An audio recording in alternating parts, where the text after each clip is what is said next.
तो खरगोन से बड़ी खबर, बड़ा अपडेट आपको बता दें। लगातार मौत की बस, इसका हर पहलू हम आप तक पहुंचा रहे हैं। हादसे में मृतकों की संख्या बढ़ गई है। अब तक इस हादसे में 20 लोगों की जान चली गई। दसंगा डोंगरगांव के बीच रेलिंग को तोड़ती हुई बस नीचे जा गिरी। तकरीबन 20 से 30 फीट इसकी ऊंचाई बताई जा रही है। बोराड़ नदी अब तक बताई जा रही है। सूखी होने की वजह से बस नीचे गिरती है। हादसा और ज्यादा भीषण, भयंकर। अलग अलग तस्वीरें आप देख रहे हैं। खरगोन में हादसा, अस्पताल में जो घायल है उन्हें भर्ती किया गया। कई यात्री घायल हुए हैं। मौत के बाद मातम की, चीख की, विलाप की, दुख में डूबे लोगों की, रोते चीखते परिजनों की तस्वीर। मजिस्ट्रियल जांच के आदेश दे दिए गए हैं। और बस से जब एक एक कर लाश निकलने का सिलसिला शुरू हुआ तो मानो मौत की बस ये बन गई। तत्काल जो डोंगरगांव के लोग थे, पास के गांव के लोग थे, वो यहां पर पहुंचे। उन्होंने बस के कांच तोड़कर लोगों को बाहर निकालना शुरू किया। पास ही के गांव से यह बस निकली, रवाना हुई। तेज रफ्तार शुरुआती जांच में वजह बताई जा रही है। अलग अलग हादसे की तस्वीरें इस वक्त आपकी स्क्रीन पर। ज्यादा दिन नहीं बीते हैं, 7 महीने पहले ही इस बात पर मंथन हुआ, क्योंकि मध्य प्रदेश का सड़क हादसों में दूसरा नंबर है। तमिलनाडु सड़क हादसों में पहले नंबर पर, मध्य प्रदेश दूसरे नंबर पर। तकरीबन 7 महीने पहले 50,000 दुर्घटनाएं होती हैं मध्य प्रदेश में। और हैरत की बात यह है कि आधी से ज्यादा सीधी सड़क पर हो जाती हैं, यानी 25,000 हादसे। 6 से 7 महीना पहले चिंता की गई। इंदौर में एक बड़ा सेमिनार हुआ, road safety target and way forward. 4 दिन की चर्चा, 80 इंजीनियर, 120 रिप्रेजेंटेटिव शामिल हुए कि भाई हादसे क्यों हो रहे हैं। और उसके बाद से हादसों की लगातार तस्वीरें सामने आ रही हैं। चिंतन के बाद यह हालत है। यात्री बस पुल से नीचे जा गिरी। एक और तस्वीर, एक और पहलू इस पूरे घटनाक्रम का। और 20 लोगों की जान इसमें जा चुकी है। अनुराग जिस तरीके से जानकारी दे रहे थे। और लीजिए एक और बड़ा अपडेट इस वक्त मिल रहा है। मौत की बस, लगातार उगल रही है लाश। 22 लोगों की जान चली गई है। यात्री बस पुल से नीचे गिरी, 22 लोगों की जान चली गई। उम्मीद है कलेक्टर साहब भी अपने आंकड़े सुधार रहे होंगे।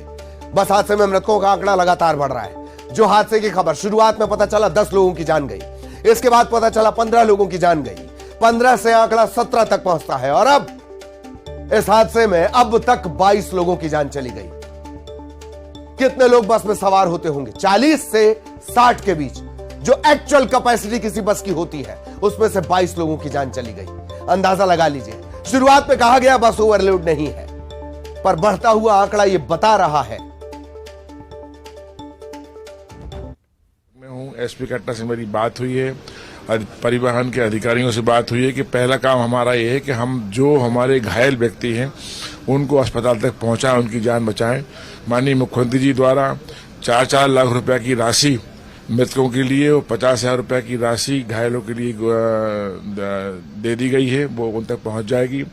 और जहां तक कि मैंने सुना किसी ने कहा कि बस की रफ्तार अधिक थी, तो बस की रफ्तार अधिक मुझे संभव इसलिए लगती है कि वो पुल बहुत चौड़ा नहीं था, तो बस की रफ्तार के कारण तो एक्सीडेंट नहीं हुआ होगा। सुबह की घटना ये चूंकि ये अभी ड्राइवर चूंकि बहुत ज्यादा घायल है और बस का कंडक्टर भी शायद बताया गया कि मृत हो गया है, इसलिए हम अभी मैंने घटना स्थल की जांच करने को बोला है और तुरंत से तुरंत जांच में लोग लगे हुए हैं। और ये भी अगर जिसकी भी कमी पाई जाएगी उस पर सख्त कार्रवाई हमारे विभाग की। गंभीर घायलों की बात करें तो कितने लोग जो गंभीर घायल इनको इंदौर रेफर किया? देखिए गंभीर घायल अभी मैंने सेवा कलेक्टर से हुई थी कि जो गंभीर घायल हैं उनको आप जिनकी स्थिति नाजुक है उनको इंदौर भेज दो, बाकी लोग जो है उनको जिला चिकित्सालय खरगोन भर्ती कर। सर इस तरीके हमने देखा इसके पहले भी उसी स्थान पर एक पहला बड़ा घटनाक्रम हुआ। देखिए मध्य प्रदेश में ही नहीं, ये घटना कोई जानबूझ के नहीं होती है और पूरे प्रदेश में नहीं पूरे देश में संयोग होता है। घटना का कोई न कोई कारण होता है और घटना का कारण क्या है ये सुबह का, चूंकि सुबह का वक्त था, कुछ लोग ये भी कह रहे हैं कि ड्राइवर को झपकी आ गई, लेकिन वो वस्तु स्थिति को थोड़ा समय लगेगा। हम पूरी स्थिति को बात कर रहे हैं, लगातार हमारे अधिकारी संपर्क में है। चूंकि अब ड्राइवर चलिए, बहुत बड़ी दिव्य ब्रह्म ज्ञान की बात अभी मंत्री जी ने कही कि हादसा क्यों होता है इस पर तो कोई कंट्रोल नहीं है। संयोग की बात भी उन्होंने कह दी, योग और संयोग पे मामला आ गया है। अब बहरहाल एसडीओपी साहब इस वक्त हमारे साथ जुड़े हुए हैं। शुक्ला साहब क्या कुछ अब तक जानकारी इस पूरे हादसे को लेकर जानकारी ये मिल रही है? 22 लोगों की जान चली गई। जी प्लीज।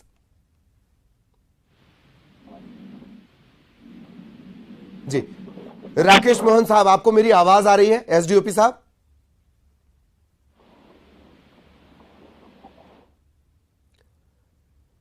राकेश मोहन शुक्ला साहब, हम कोशिश कर रहे हैं उनसे बात करने की। राकेश जी, आप तक मेरी आवाज पहुंच रही है?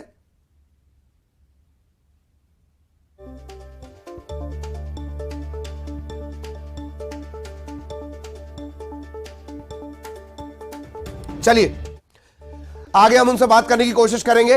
इससे पहले आपने परिवहन मंत्री को सुना, गोविंद सिंह राजपूत। प्राथमिक तौर पर क्या क्या करना है इसकी एकदम पुख्ता होमवर्क के साथ वो हमेशा आते हैं कि पहली प्राथमिकता हमारी ये है, पहली प्राथमिकता हमारी ये है। ये सब उन्होंने बता दिया कि उनकी पहली प्राथमिकताओं में क्या क्या है। आंकड़ों को लेकर सवाल पूछा गया, कितने लोग गंभीर रूप से घायल हैं, सीधा सा सवाल था। इसका कोई सीधा सा जवाब मिल नहीं पाया। अब तक 22 लोगों की मौत इस हादसे में हो चुकी है और तमाम जो लोग हैं वो इस हादसे को लेकर अपनी संवेदनाएं व्यक्त कर रहे हैं। केंद्रीय गृह मंत्री अमित शाह, उन्होंने भी ट्विटर के जरिए दुख जताया है। और एक बार फिर एसडीओपी शुक्ला साहब हमारे साथ जुड़े हुए, उनसे बात करने की कोशिश करते हैं। शुक्ला साहब, क्या कुछ इस हादसे को लेकर अब तक अपडेट है? 22 लोगों की जान जाने की खबर है। जी प्लीज। देखिए, ये एक दुखद हादसा हुआ है। सुबह एक बस जो है इंदौर जा रही थी, अचानक बस बाईं तरफ चलते चलते रेलिंग को कूद के करीब 40 फीट नीचे बराड़ नदी जो सूखी हुई थी उसमें गिर गई। जी। सूचना प्राप्त होते ही तत्काल पुलिस अधीक्षक, जिलाधीश और हमारा रेस्क्यू दल सब लोग हम पहुंचे। गांव वालों की सहायता से उस बस को सीधा किया गया जी। और यथासंभव जो जख्मी लोग उनको तत्काल अस्पताल भेजा गया है और जो मृतक हैं जी उनकी सभी की शिनाख्त हो गई है और जो घायल हैं उनका तत्परता से इलाज कराया जा रहा है। जी हाँ, एसडीओपी साहब, संख्या को लेकर कुछ साफ स्थिति है? कितने लोग बस में सवार रहे होंगे? और ये भी जानकारी है कि पुल बहुत सकरा था, ये तो बहुत ज्यादा रफ्तार की गुंजाइश नहीं बनती है, ऐसा परिवहन मंत्री कह रहे हैं। जी नहीं, उसमें ज्यादा ओवरलोड तो अभी तक नहीं पता लगा है। हाँ, क्योंकि करीब 30 लोग घायल हैं और 22 लोगों की डेथ हुई है, तो इस प्रकार 52 व्यक्ति हैं। हाँ, जो हमारी जानकारी में है। हाँ हाँ, बाकी ये इन्वेस्टिगेशन किया जा रहा है। बिल्कुल बिल्कुल। एसडीओपी साहब, कितने सीटर ये बस रही होगी? मेरे ख्याल मिड रेंज ये बस नजर आती है देखकर। जी प्लीज। बड़ी बस है ये, बड़ी बस है 55+ जी। हाँ, 70 की कैपेसिटी जिसकी होती है शायद। हाँ, बड़ी बस है। जी जी। अभी तो हम सभी लोग हाँ। घायलों का इलाज और हर संभव उनको मदद करने का प्रयास कर रहे हैं जी। और उनके परिजनों से उनको मिलवाने का और उनको जो भी किसी को रेफर करना है तो रेफर करने के लिए पूरा प्रशासन लगा हुआ है जी। और पुलिस अधीक्षक महोदय स्वयं अस्पताल में हैं। ये घटना स्थल से सीधे अस्पताल चले गए हैं। डीएम साहब भी यही हैं और हम लोग भी सब यहीं पर हैं। जी जी। ड्राइवर और हेल्पर को लेकर कुछ एसडीओपी साहब स्थिति क्लियर हुई? ड्राइवर और हेल्पर की क्या हालत है? नहीं, ड्राइवर का पता लगा लिया गया है, वो भी जख्मी है। हाँ हाँ। और बाकी जो हेल्पर है उसकी डेथ हो गई है। जी। और शायद नदी सूखी होने की वजह से, बराड़ नदी है ये, सूखी होने की वजह से हादसा और ज्यादा भीषण भयंकर हो गया। सर? हाँ, बिल्कुल सही बोल रहे हैं। नदी सूखी है और हार्ड रॉक है, उसमें करीब हाँ। 40 फीट ऊपर पुल से नीचे गिरी है। जी जी। और इस बारे में कुछ साफ हो पाया सर कि शुरुआत में किसी अधिकारी ने कहा कि शायद झपकी आ गई हो ड्राइवर को, ये भी एक पहलू बताया जा रहा है?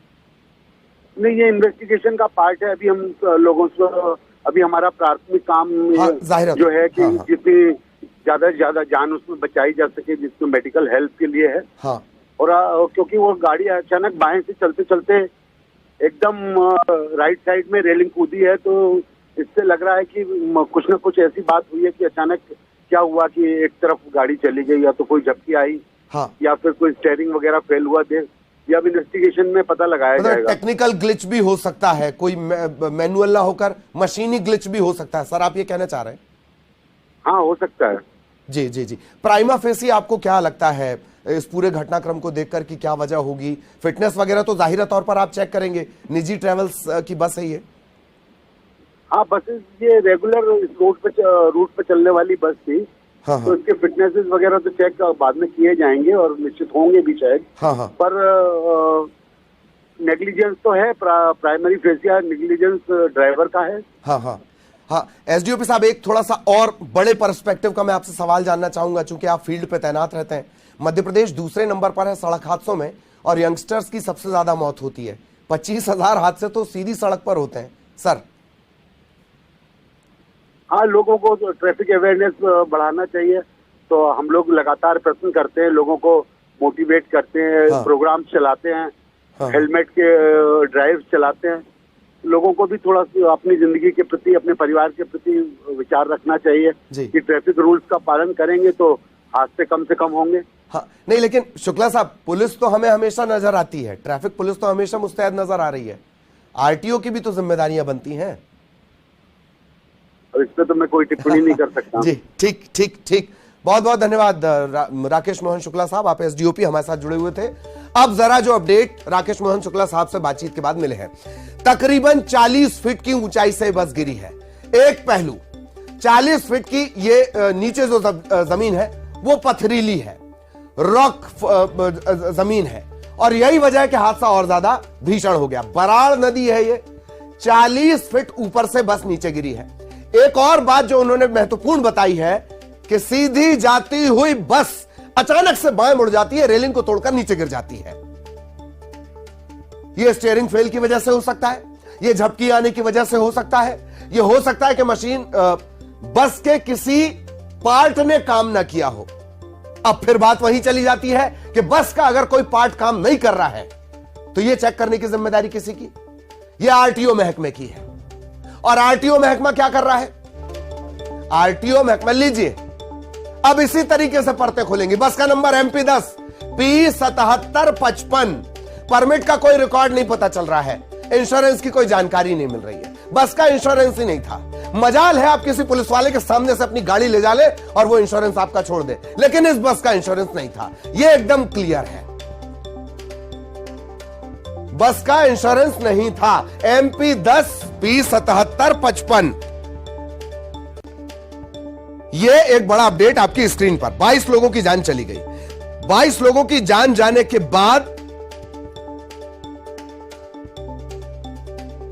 यह स्थिति है, यह आलम है इस बस का। बस का इंश्योरेंस नहीं था, और इस बस को देखकर आप अंदाजा लगा लीजिए।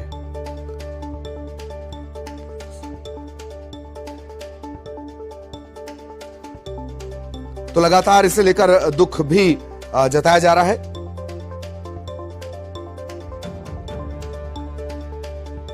मध्य प्रदेश में बड़ा सड़क हादसा, बस का इंश्योरेंस नहीं था, 22 लोगों की जान चली गई।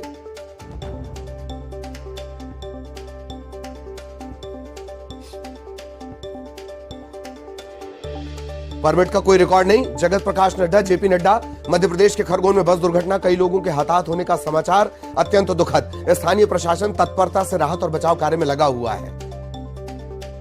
शोकाकुल परिजनों के प्रति संवेदना व्यक्त करता हूं, घायलों के शीघ्र स्वास्थ्य लाभ की कामना करता हूं। जेपी नड्डा ने ये संवेदनाएं व्यक्त की हैं। महामहिम राष्ट्रपति द्रौपदी मुर्मू, उन्होंने भी इसे लेकर संवेदनाएं व्यक्त की हैं। प्रधानमंत्री मनमोहन सिंह, उन्होंने भी संवेदनाएं व्यक्त की हैं इस हादसे को लेकर। खरगोन मध्य प्रदेश में हुए बस हादसे में कई लोगों के हताहत होने की खबर ने मुझे अत्यंत दुखी किया। इस दुर्घटना में अपने प्रियजनों को खोने वाले परिवारों के प्रति मैं गहन शोक संवेदनाएं व्यक्त करती हूं। घायल हुए लोगों के शीघ्र स्वस्थ होने की कामना करती हूं। सहयोगी शैलेंद्र इस वक्त हमारे साथ जुड़े हुए हैं। शैलेंद्र के पास हम आपको लिए चलेंगे। शैलेंद्र, लगातार अब परतें खुलेंगी। अब यह पता चलेगा कि देखिए, इंश्योरेंस नहीं था, परमिट का कोई ठिकाना नहीं है। बस को देखकर यह नजर आता है कि सालों से ये इंतजार कर रही होगी कि कोई आकर, कोई आरटीओ का जिम्मेदार अधिकारी आकर इससे पूछ ले इसकी फिटनेस के बारे में। ये तस्वीरों में नजर आ रहा है, लेकिन इससे नहीं पूछा गया। अब ये परतें लगातार खुलेंगी। 22 लोगों की जान चली गई। शैलेंद्र। बिल्कुल ललित, आपने ठीक कहा कि ये शायद दूसरी या तीसरी बार है जब हम लगातार इस हादसों को लेकर बात कर रहे हैं। और जब भी कोई हादसा होता है तो सवाल यही होता है कि आखिर इस हादसे के पीछे जिम्मेदार कौन है। प्राइमा फेसी प्रभारी मंत्री हों या फिर जो दूसरे जिम्मेदार अधिकारी हों, वो ड्राइवर को जो ठहरा रहे हों गलती की, उसकी गलती है। लेकिन जितनी गलती ड्राइवर की है उतनी गलती उस महकमे की भी है जिसकी ये जिम्मेदारी है कि सड़क पर जो मौत के ताबूत दौड़ रहे हैं उनकी फिटनेस की जांच की जाए, उनकी बारे में पूरी परख जो जांचें हैं वो किए जाए ताकि इस तरह की घटनाओं की पुनरावृत्ति ना हो। और इस मामले में भी जिस तरीके से आपके पास जो जानकारी आई है ये बता रहे हैं कि जिस तरीके से जो फिटनेस होनी चाहिए थे, यानी जो इंश्योरेंस होना चाहिए थे, वो बस का नहीं है, परमिट का भी कोई अता पता नहीं है।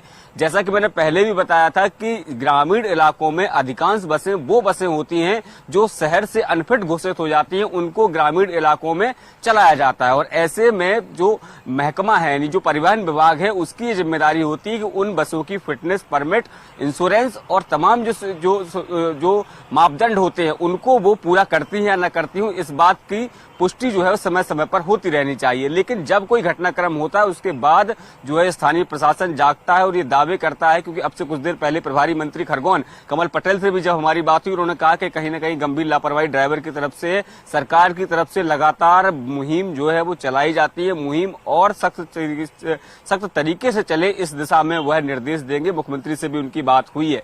लेकिन ये बात सामने आती है कि जब इस तरह के हादसे होते हैं तभी स्थानीय प्रशासन या वो महकमा जिसकी जिम्मेदारी बसों के रखरखाव को लेकर है वो आखिर इसके बाद ही क्यों जागता है। तो ऐसे में अब सवाल खड़े हो रहे हैं लगातार उस महकमे पर जिसकी ये जिम्मेदारी है। लेकिन जिस तरीके से खुद एसडीओपी साहब बता रहे थे कि लगभग 40 फुट ऊंचाई से ये बस गिरी और जो नीचे हार्ड रॉक होने की वजह से जो 22 लोग हैं उनकी मौत हुई है। 15 लोग तो इसमें ऑन स्पॉट डेथ हुई थी और उसके बाद बाकी लोगों को जो पास के ही जिला अस्पताल खरगोन भेजा गया था और 3 लोगों को डोंगर गांव में ही भर्ती कराया गया। तो वहां उसके बाद भी अब जो मृतकों की संख्या है वो लगातार बढ़ती जा रही है। तो ये बता रहा है कि किस तरीके से गंभीर हादसा पेश आया है। हालांकि इस पूरे घटनाक्रम के न्यायिक मजिस्ट्रियल जांच के आदेश दिए गए हैं। अब देखना होगा कि इस जांच में किस तरह के तथ्य सामने निकल के आते हैं, क्योंकि तमाम जो नेता हैं वो ये कह रहे हैं कि जो भी जिम्मेदार होगा उसको बख्शा नहीं जाएगा।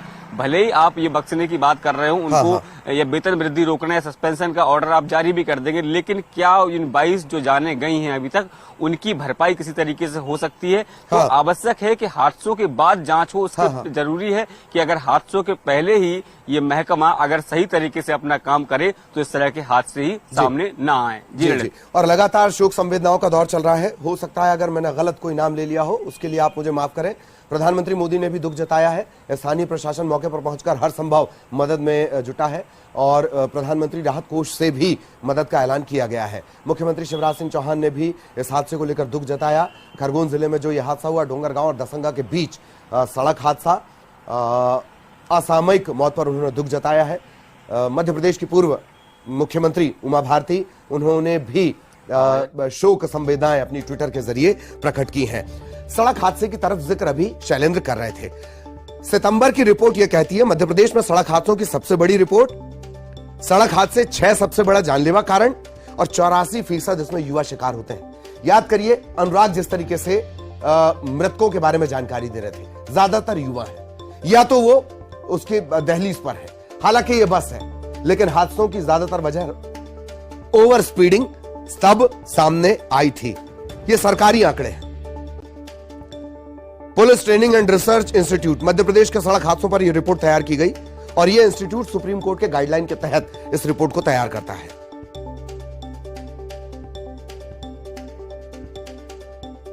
तो ये नीचे आप लगातार हम दिखा रहे हैं ट्विटर पर कौन क्या शोक संवेदनाएं व्यक्त कर रहा है, उसे आप देख सकते हैं। सड़क हादसे, एक साल में मौत का आंकड़ा 12,000 पार और सबसे ज्यादा तेज गति की वजह से। ट्रैफिक नियमों का पालन नहीं होता। हमने एक मुहिम चलाई, न्यूज 18 ने, सड़क सुरक्षा सावधानी, उसमें ये बात निकलकर सामने आई कि दरअसल चालान की व्यवस्था लोगों को डराने के लिए ज्यादा है और लोग डरते हैं। कुछ देर पहले शैलेंद्र ने कमल पटेल से बातचीत भी की और इसका जिक्र भी अभी शैलेंद्र कर रहे थे, वो बातचीत भी आपको सुनवाते हैं। में एक बस हादसा पेश आया है। अभी की जानकारी के अनुसार 16 लोगों की मौत हुई है, लगभग 34 लोग घायल हैं। हमारे साथ खरगोन के प्रभारी मंत्री मौजूद हैं, कमल पटेल जी। सर, क्या स्थिति है, अब तक क्या जानकारी ली? मैंने कलेक्टर से चर्चा की है, सीएमएचओ चर्चा की है, प्रशासन तत्काल मौके पे पहुंचा। बहुत दुखद घटना है। इसमें अभी तक 20 लोगों की मृत्यु हो चुकी है, जिसमें 5 बच्चे और महिला और पुरुष है। 5 बच्चे, 9 महिलाएं और 6 पुरुष हैं। जिला अस्पताल में बाकी लोगों का इलाज चल रहा है, 30 लोगों का, और 3 लोगों को वहीं डोंगरगढ़ में भर्ती किया, उनकी छुट्टी हो जाएगी, सामान्य चोटें। और जिनको ज्यादा सीरियस है उनको मैंने कहा है कि उनको तत्काल इंदौर रेफर किया जाए, लेकिन जिला अस्पताल में सारी व्यवस्था है, ठीक करेंगे। हमारी पहली प्राथमिकता है कि जो घायल हुए हैं उनको ठीक करें। माननीय मुख्यमंत्री जी से मेरी चर्चा हुई है, उन्होंने 4-4 लाख रुपए मृतकों को सहायता के लिए परिवार को तत्काल देने की घोषणा की है। साथ ही जितने घायल है उनका पूरा उपचार सरकार कराएगी अपने खर्च पे, परिवार को 1 रुपया भी खर्च करने के कहीं ना कहीं ये बता रहे कि तेज गति में बस चली, लापरवाही तेज गति थी, लापरवाही थी ड्राइवर की, और इसलिए अब जांच करके जो दोषी होगा उस पर कार्रवाई की जाएगी। इस तरह की घटनाओं की पुनरावृत्ति न हो, इसके लिए सरकार कुछ पहले से ही सरकार उसके लिए निर्देशित करती है, लेकिन अब इंसान है, अब वो ड्राइवर खुद की जान चली गई, खुद की जान के प्रति भी चिंतित नहीं, और लोगों की जान ले ली इतनी तेज गति से चलाने के लिए। तो इसके ऊपर नियंत्रण करने के लिए सख्त निर्देश देंगे, और जो दोषी होगा, चाहे उसमें अधिकारी हो, जिनकी लापरवाही पाई जाएगी उनके खिलाफ कार्रवाई करेंगे। तो ये प्रभारी मंत्री कमल पटेल जी, जिनका साफ तौर पर यह कहना है कि जो भी दोषी होगा उसके खिलाफ कार्रवाई की जाएगी। इस पूरी घटना की जांच के बाद ये तय होगा कि आखिर इसमें दोषी कौन है। कैमरामैन मोहसिन खान के साथ शैलेंद्र सिंह, न्यूज़ 18 भोपाल। तो मंत्री जी को आपने सुना, उन्होंने कहा कि सीएमएचओ से भी उनकी चर्चा हो गई। एक पहलू यह भी है कि 32,000 संविदा स्वास्थ्यकर्मी तो हड़ताल पर हैं, जो छोटे और कस्बाई इलाकों में स्वास्थ्य व्यवस्था देखते हैं। फिर उन्होंने कहा कि वो सख्त निर्देश देंगे। सख्ती का भी एक पैमाना होना चाहिए। पिछले बार से जो सख्त निर्देश थे, इस बार के ज्यादा सख्त हैं। पिछले बार के मिट्टी की तरह सख्त थे, इस बार के जो सख्त निर्देश है वो पत्थर की तरह सख्त है। इसके बाद के जो सख्त निर्देश रहेंगे वो लोहे की तरह रहेंगे, स्टील की तरह रहेंगे, प्लेटिनियम की तरह रहेंगे, टाइटेनियम की तरह रहेंगे। सख्त निर्देशों का भी कोई मानक होना चाहिए। जितेंद्र हमारे साथ जुड़े हैं। जितेंद्र, क्या अपडेट? देखिए ललित, अगर बात करें तो हादसों से सबक नहीं ले रहा है परिवहन विभाग। इसके पहले धार में हादसा हुआ था, अब ये खरगोन का बड़ा हादसा है। परिवहन विभाग की अगर हम आपको वेबसाइट दिखाएं तो देखिए कितनी बड़ी लापरवाही है कि यहाँ पर इस बस का जो इंश्योरेंस 2016 में ही लैप्स हो चुका था। और परिवहन की अगर बात करें तो ये 35 सीटर बस बताई जा रही है, जबकि परिवहन मंत्री का झूठ सामने आ चुका है। वो कह रहे हैं कि संख्या से कम यात्री थे, तो फिर 35 सीटर बस हैं।